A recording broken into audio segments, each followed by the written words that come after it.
Dying with Dignity Canada is the national human rights advocacy organization that uses advocacy, education, and our personal support program to ensure that all Canadians will have choice at end of life.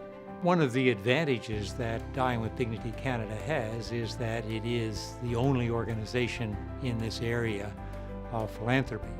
It's a difficult area for some people to relate to, and it requires great skill in those who are doing fundraising. It's a slightly awkward subject to bring up with people because most people don't want to talk about death. And the fact is that we lost our charitable status a couple of years ago, so we can't issue charitable tax receipts. But that said, something like 80% of all Canadians are in favor of medical assistance in dying. So if you can get over those first couple of hurdles, typically people are very, very receptive. We really take a very integrated approach. We use the lens of human rights. We put the person first, but we also are very sensitive in terms of the advocacy approach and the fundraising lens. And I think when you combine those things and you are working ethically and putting the person first, it becomes, I think, a message that resonates with Canadians across the country. Our parents chose to have an assisted death together because they've been married for 73 years, happily married for 73 years, which is longer than many people's lifespan. They did everything as one. The idea of one dying before the other was unfathomable. Mom and Dad were the quintessential love story. We grew up in a utopia with so much love around.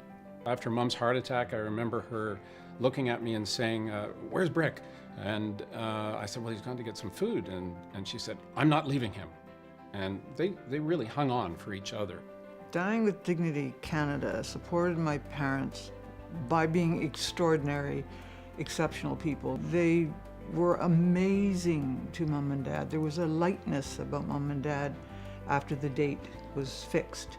So with the help with the staff at Dying with Dignity, Mom and Dad were allowed to die together as they wished, peacefully holding hands with us around them, and for that, we are eternally grateful.